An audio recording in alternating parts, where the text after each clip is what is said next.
Welcome back to the podcast. It's been about a year since you were on the show last. I'm going to remind everybody what we talked about, and then I'd just love to hear an update from you on how things have gone since then. But about a year ago, you came on the show, and with all of this history of success in your business and really strong coaching skills, and yet there was this part of you that was not ready yet to put yourself out there. We had a great conversation around that, and you took that conversation and you ran with it. So what was that experience like for you? And then fill everybody in on how things have gone since then and where you're at now. Sure. Yeah. I don't want to be overly dramatic about this, but I guess I'll be a little dramatic. That conversation we had, Dallas, was a game changer for me. And I've gone back and listened to it a couple of times, and I never realized, I knew I was holding myself back. I never realized to what degree and how transformative it could be to look at it in the right way and put it in perspective. Right. And some of it was, it's funny because the way I got out of my head was getting in my own head in a different way in terms of like, what are the things I tell my clients? And, apply that to myself kind of thing. And it really has enabled me to get out of my comfort zone, to embrace the discomfort as an important part of the growth process, and to be okay with seeing what happens. Like, my big takeaway when I think back to that conversation a year ago was things don't have to be perfect, because my superpower is fixing stuff when it goes wrong. Right.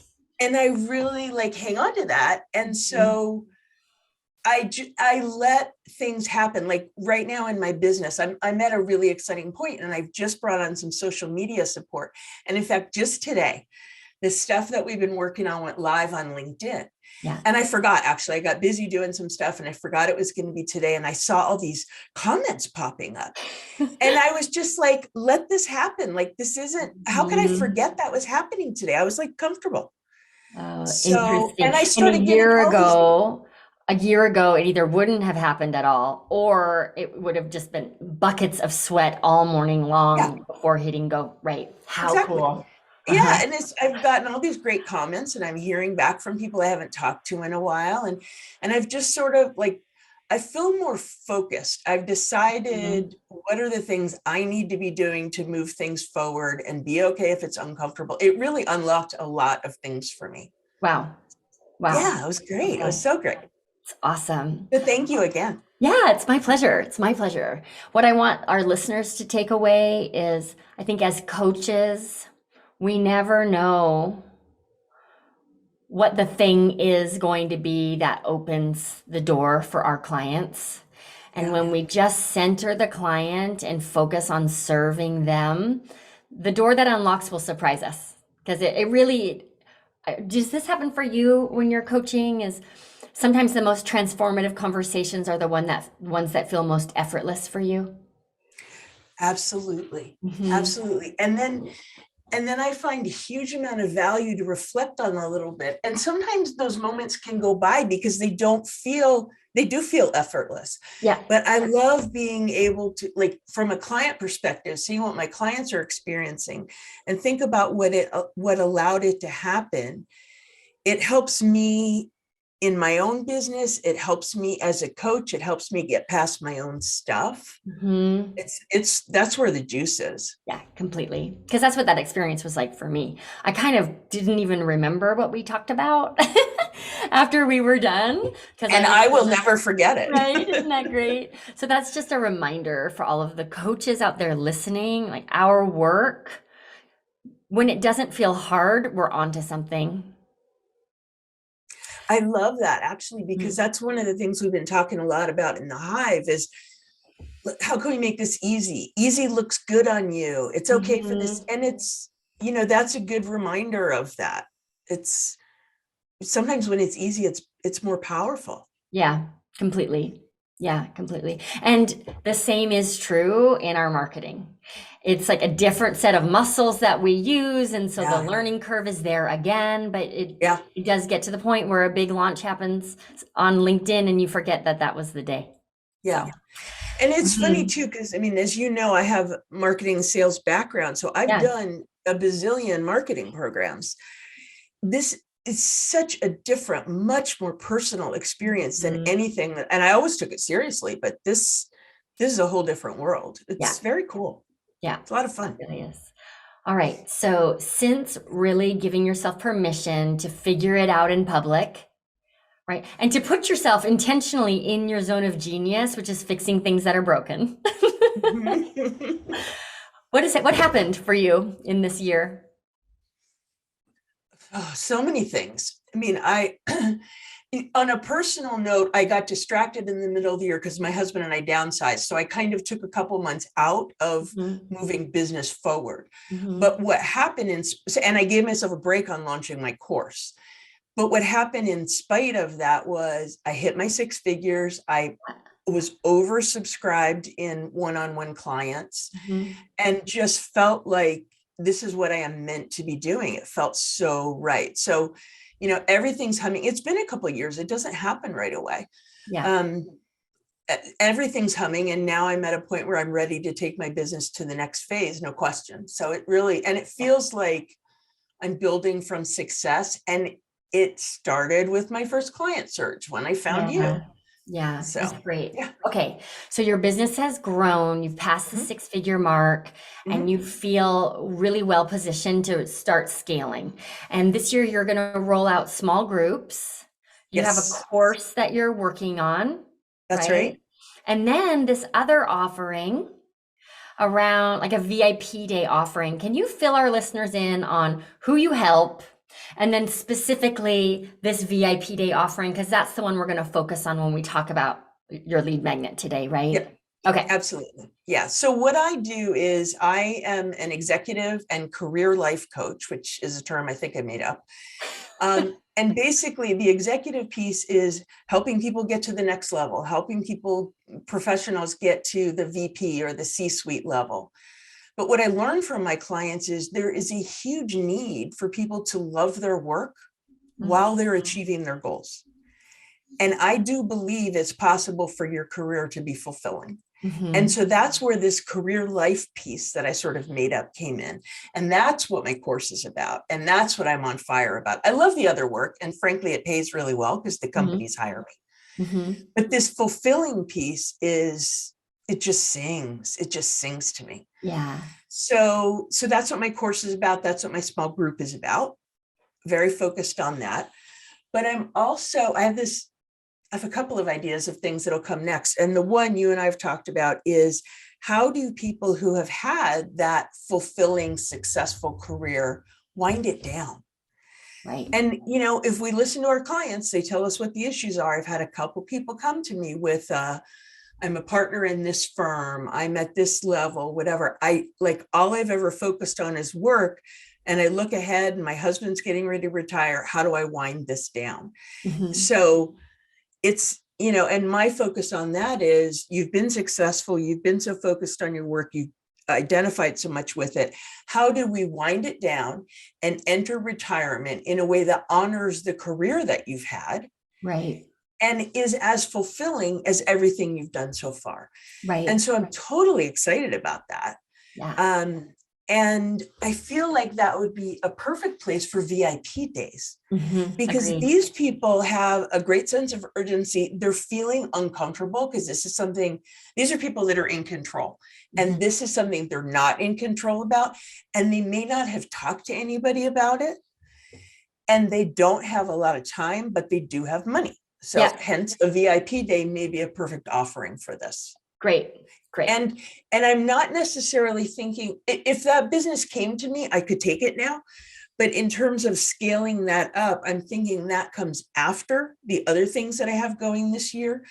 And so thinking ahead to the lead magnet is building in advance. I wish I had taken advantage of the time I had last year to build Yeah. my list.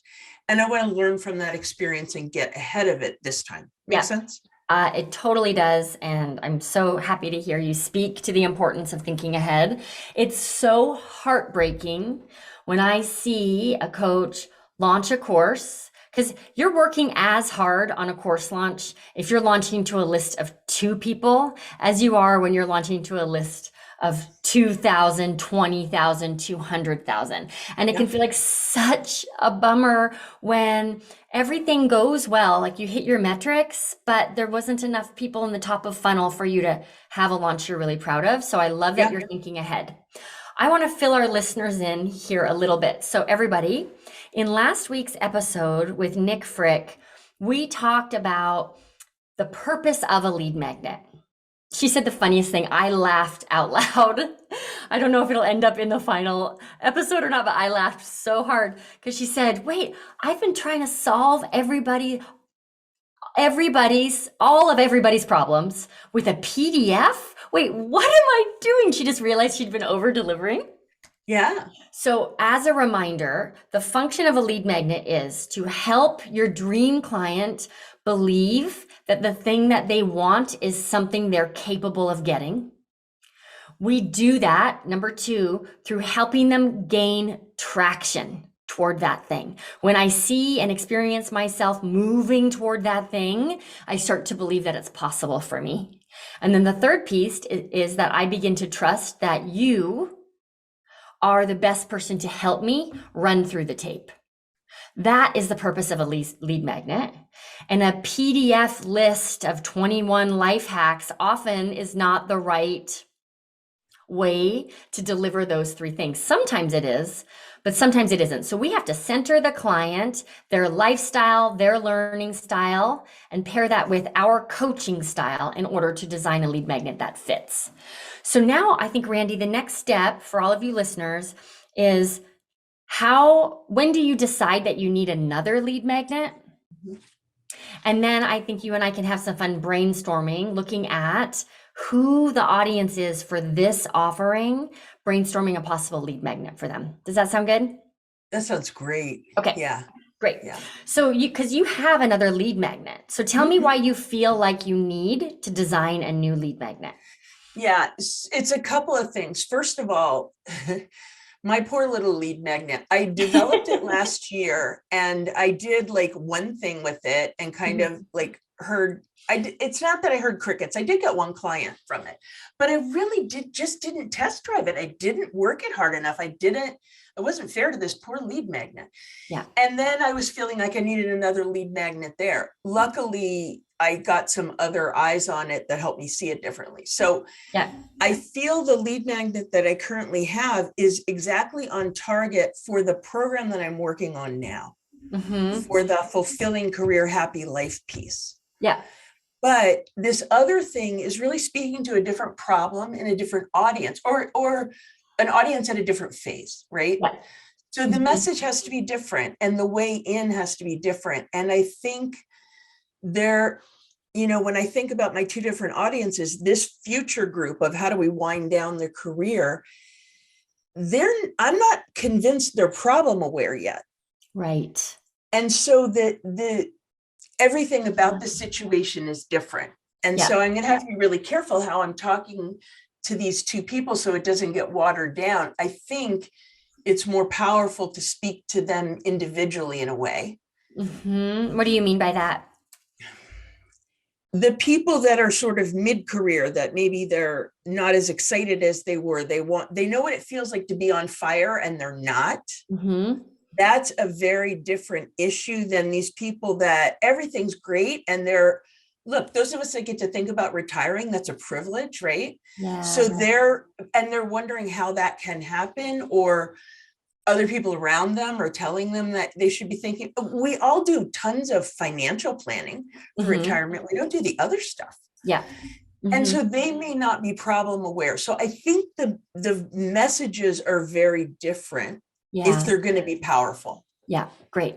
All right. So listeners, write this down because there's 2 things I took away from what you shared, Randi. Number 1, we often think we need another lead magnet because our first lead magnet is broken, when in fact it's not the lead magnet, it's the strategy.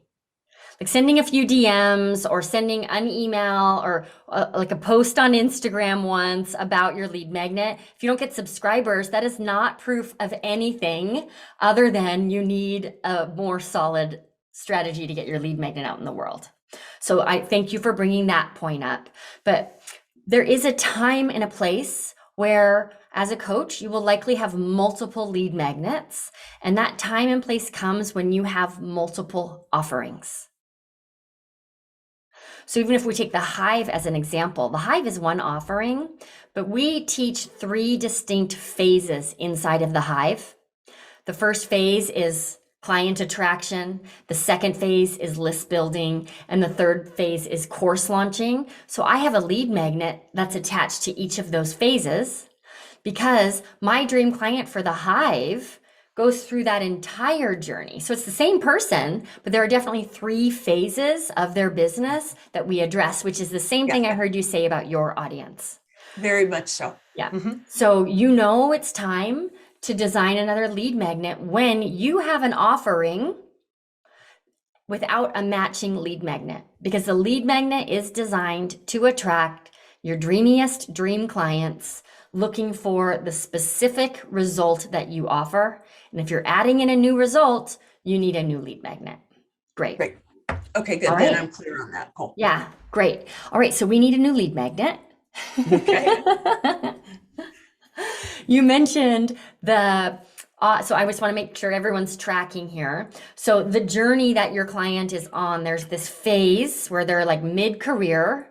They remember what it was like to be on fire and lit up about their career, and they're suddenly in this weird middle zone where the passion is not there and they want to reignite the passion. And then they go further down the journey toward the end of their career where they start thinking about, who am I if I'm not working, and what is my legacy, and what is my exit plan? Exactly. Okay. And what is my life going to be like on the other side? Right. Yeah. So the lead magnet addresses this person. Inside the Hive, we've talked about problem aware and solution aware. Can you share with our listeners your understanding of that piece? Because you mentioned that you wonder if this audience is problem aware. So walk us through that piece. Yeah, I think that, if what you were saying with a lead magnet, or the way we introduce ourselves, like, they need to believe they can have whatever the solution is. We need to help them gain traction towards it. But in order to get their attention, they have to be aware of the problem. Yes. And if they're not, then we have to, it's farther down the sales process for sure. But I mean, our choice is either to speak to the people that are problem aware, or if the audience is big enough, create that awareness on the part of the people that are not yet aware. Yeah. And then you move them into the funnel sort of at a higher place, if you will. It's an extra step. But I mean, one of the things that I find with a lot of my clients, it's amazing to me how people just don't talk to other people about this stuff. And they think I'm magic just because I'm listening to them. And okay, they could think I'm magic, but it's just a matter of talking about these things. And once you voice it, you can't unknow it, and then it's there. So it's just a matter of shining a little light on it. Yeah, got it. I have a clarifying question because I want to make sure I understand. This audience, is it that they're not problem aware, or is it that they're problem aware but completely unaware that a solution exists? So I know the problem, which is I don't know what I'm going to do. Yeah. Do they know that piece? And it's the solution they're not aware of? Actually, this is a really helpful question, Dallas, because here was my instinctive answer was they are so completely unaware of a solution, they're afraid to acknowledge the problem. That's what I heard too. So they have this, it's almost like a dirty little secret, right? And no support around it, no possible way to see that there is a solution. It's just something that they have to struggle with. Got it. Okay. So then it just eats away at them. Yeah. And becomes bigger than it might actually be if it was in the light. Yeah. So there's no way they're going to do any planning if they're not. They're just going to keep doing what they're doing. So yeah. Oh, I have a lead magnet idea. I can't wait to get to that part of the conversation. So I just want to make sure all of our listeners are tracking. We have unaware, right? That's the first category people might fall into, which is like, I may have a problem, but I am not even aware that I do, right? I'm just unaware. Those people are not in a position to become clients. That's not where they are in their journey. Then we have problem aware people who are aware that there's a problem. This is your audience. They're often bought into the belief that there is no solution. Wow, that's interesting. So now I just need to live with it, right? Or figure it out on my own. It's just a part of getting older, or a part of becoming a mother, or a part of what it's like to be in school, like fill in the blank, right? And then there's solution aware. These people are aware that there's a problem, and they are at least open to the idea that a solution is possible, if not aware that a solution is possible. Now they just get to choose which solution is a match for them. And it's typically our solution aware people who are our best clients. They're the easiest people to enroll. That's often who we speak to in our marketing. So what I'm hearing from you is these people are so aware of the problem that the solution seems impossible. I'm not sure I would say it quite that way. Okay. Because I think, I'm not sure that they would say, I'm not sure it's true that they're so aware of the problem. I almost think they're not letting themselves be aware of the problem. Like if the thought kind of creeps in, they think about something else. Yeah. Yeah. Got it. So they're like They're problem definitely avoidant. not. Yeah. Yes. Problem avoidance. That's another category. They are definitely not solution aware. Okay. But I don't think it would take a lot to get them there. That's what I'm thinking too, because they have a template for this. They've done financial planning for retirement. Exactly. Right. Okay. All right. And that's what the financial planning is about. It gives us choices in our lives. Yeah. Right. All right. So if we think about this VIP day, what is the promise or the outcome of this VIP day? I hire you for a VIP day to roadmap my post-retirement life. What am I going to walk away with? Clarity around what your ideal situation is. Yeah. Oh, great. And then then everything's sparking, they're excited, there's tremendous energy. And then it's a whole lot of coaching around what does that happy retiree need you to be doing today? And putting together the plan. Yep. I love it. Okay. So what do I need to believe, do, learn, feel? Not all of those, but there's a few tracks in here, right? In order to show up ready, not only to invest in a VIP day, but to get value and be successful from the VIP day. I think you have to believe that there is life after work.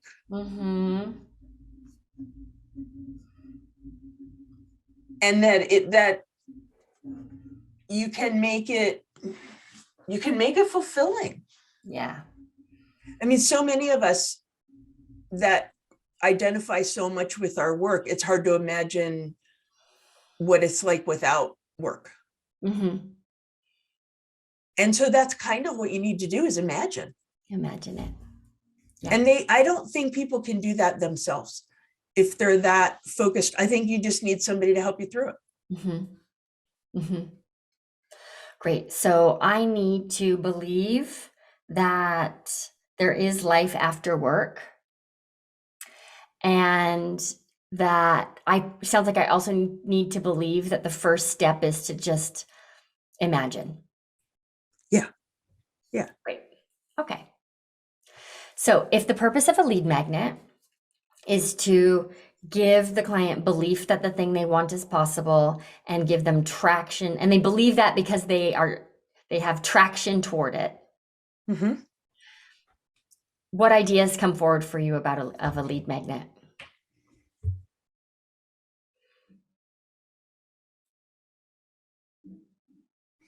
Well, it's funny because, I mean, I've thought about this from a couple of different angles, and and I haven't come up with anything tangible. Like, I love the idea of a quiz. I can't picture that here. The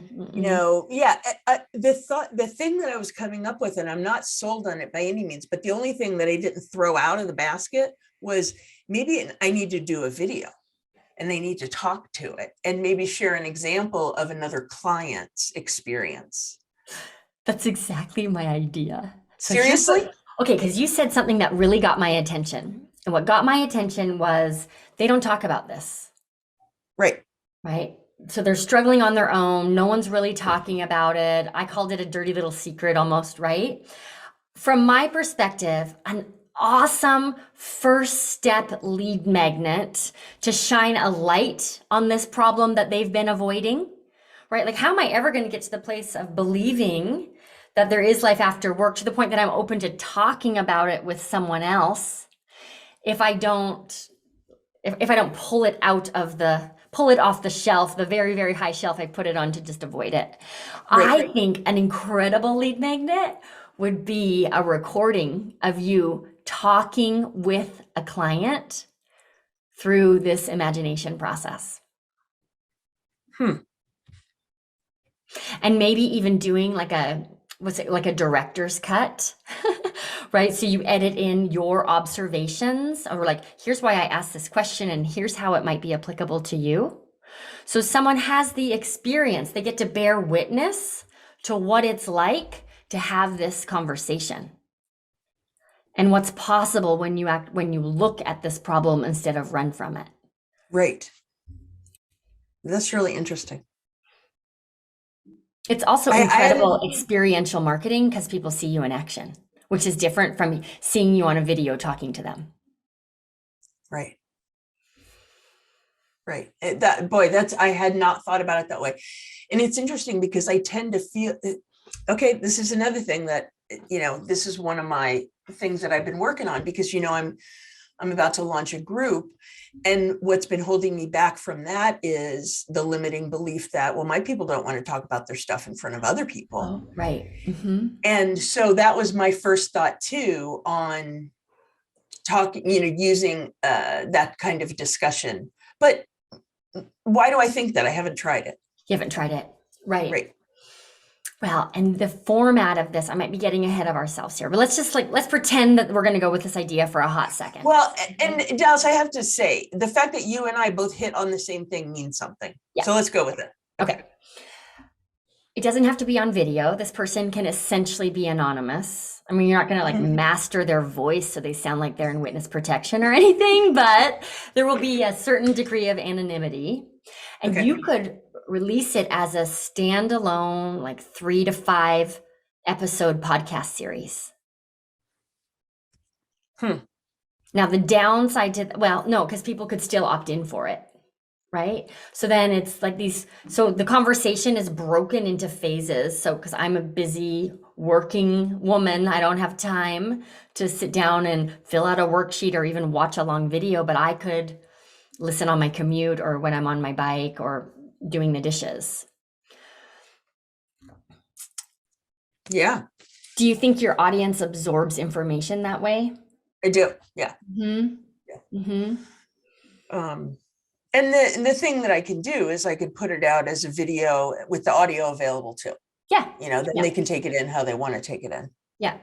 I thought of the podcast just so that the person you're coaching has more anonymity than a video. Very good point. Yeah. So that's a consideration. Yeah. No, I think that's right. Okay, so let's poke holes in this idea. Okay. So once we get this inspiration for a lead magnet, the question we try to answer first is often, should it be a 3-part video series or should it be a workbook? What does it look like? And we have to let the content, this is the same with designing a course. The content needs to inform the format, not the other way around. Mm-hmm. So if it isn't illuminating a conversation, a necessary conversation as a first step, what else might it be, the lead magnet? Wait, I want to make sure I understand your question. You mean other than this podcast that we're talking about? Yeah, and I'm not talking about the format, I'm talking about the content. So the idea we both had was, like highlighting this conversation. So if it's not Right. highlighting this conversation, is there something else that comes to mind for you for essential content of this lead magnet?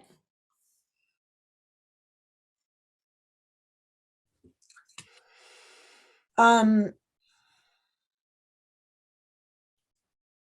I it's interesting because I feel like this is the big thing, because until they see the vision, they're not going to, like, they have to dream first, and then we can deal with the reality. So I feel like this has to be the first step. Yeah, I think so too. I really do. It feels really clear to me. All right. So illuminating this conversation, that's what we're going to deliver content wise in this lead magnet. When you think about the lifestyle and the learning style of your dream client, plus your coaching style, what format would be the best way to deliver this content? So I gave you the idea of this pop-up podcast. Let's just think through the format that would be the best match for your audience.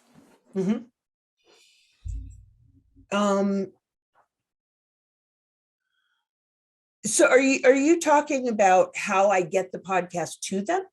I'm just talking about, I'm sorry, I'm being confusing here.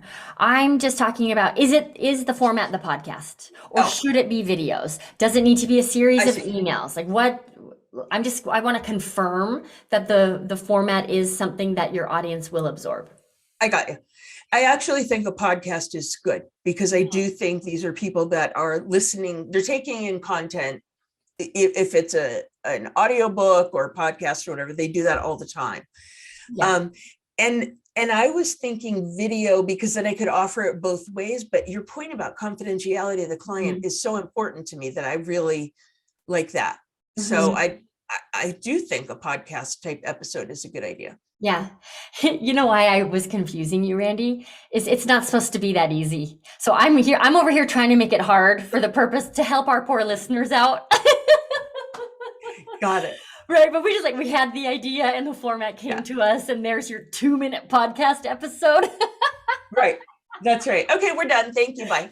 Thanks for tuning in. But I really do think we got it. I really do. Yeah. Yeah. Yeah. Okay. So I've got them dreaming about the possibility, so that they are aware of the solution. The process of them hearing that conversation will give them insights into the fact that I'm the person to help them do that, or my program is the program to help them do that. In terms of the gaining traction piece, is that important for that to be in this first lead magnet, or is that something that comes after? Yeah, that could come in the nurture sequence, and traction is a step. Okay. It doesn't have to be more than that. It is crucial to also include that in the lead magnet. So I see traction in 2 areas. The first one is bearing witness to this conversation. That's actually a really big step for them. This is something they've been avoiding. That's traction in and of itself. Okay. Number 2, the way I'm envisioning this podcast series is with like sports commentary from you. Whether that's just how you set up each episode in the introduction, or even at some point during the conversation, it pauses, cut to Randi, who explains the importance of this question, or who explains why you asked it the way you did, or how the listener can apply that part of the conversation to their own lives. So there's this like teaching element to it as well. So I'm not just left to my own devices to take whatever I can out of that recording. You're going to walk me through how to take the recording and apply it to my own life. No, that makes a lot of sense. It's interesting. While you were saying that, I had a couple of thoughts. One, I think a lot of times we do too much with lead magnets, or we try to do too much with lead magnets, right? So like part of me was thinking, okay, I don't want to give away everything. I don't want them to think they can do this on their own. I know that, I want them to see that I'm part of the solution for them. And then I realized I was getting in my own way again. So yeah, it's a process. I think it's the most common mistake that we, as values-driven coaches, that's our comfort zone. Giving people everything, like dotting all the I's, crossing the T's, making it as complete as possible. And that's where we can start to cause harm with our lead magnets. People get overwhelmed or fooled into thinking they have everything they need when what they really need is the coaching container. Yeah. Right. Okay. So what might be your next step around this to bring this lead magnet to life? Well, I'm liking this idea a lot. I think what I need to do is sketch out a little bit more clearly what I want the outcome to be. Like, what do I want the person listening to experience and feel through the contact with my lead magnet, so that I can get clear on how I want that to go. Yeah. And there's details and things to work out in terms of the production, but then I need to think about a client that would be appropriate and willing to go through this with me. And then there's all of the details about the technology. Yes. Yeah. Well, the technology, like we could keep the tech really, really simple, and it's a Zoom conversation, right? And then I have a great audio editor when you're ready. Awesome. Pretty simple. Okay. So what I heard you say was the next piece around this is to really sketch out what is the outcome or the promise of this lead magnet, and how do I want the listener to experience the lead magnet? Once you're clear on that, it will give form to what that conversation with the client will be like. When you're clear on the form of that conversation, it will be easier to reach out and get somebody to volunteer. Yeah. No, I think that's exactly right. It's interesting because in a coaching container conversation, I try so hard to stay with the client, and in a way it feels like I have an outcome here. Like I have an agenda. When I'm in a coaching session, it's about the client's agenda. And so I'm going to need to watch myself through this process to make sure that I'm threading that needle. Do you know what I mean? Yes, completely. If I could offer a tip around that. Please. We did it before we started recording, right? I checked in with you. Okay, so what do you want to get out of it? And I sort of mapped with you. All right, it sounds like this is the order that we're going to go. I do that so that I can keep the listener in mind for these podcast episodes. So it's like, so we now have an agreement that this is coaching plus this other thing. And that's really helped me give myself permission to actually have an agenda in these conversations. Oh, that's really helpful. Thank you. Yeah. Because I'm here to help you, but we both have in mind that people are listening. So we want to make sure that it's helpful to the listener as well. Right. Okay. This does feel like it was too easy. I know. It's kind of a buzzkill. Sorry, everybody.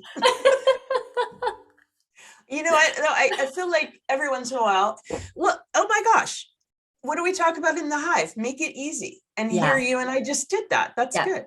We did that. And here's why I think it was so easy. We were really, really clear on who the audience is for this lead magnet. And then we got really, really clear about the first step, right, that they need in order to believe that the thing they want is true. So because we followed that through line, it narrows your options right away. I think it's when someone sits down and stares at a blank screen saying, okay, let's design a lead magnet where the world is your oyster. That's where it gets really, really challenging. But when you know who it's for, what promise it's connected to. So the offering, that is the end result. Identifying the first step is pretty easy. Yep. Good. Great. More effortless decisions in 2022. That's my goal for you and for everyone listening. I'm down with that. Great, Randi. Thanks for coming back. My pleasure. Thanks for having me, Dallas. Thanks everyone for tuning in. We'll see you next week.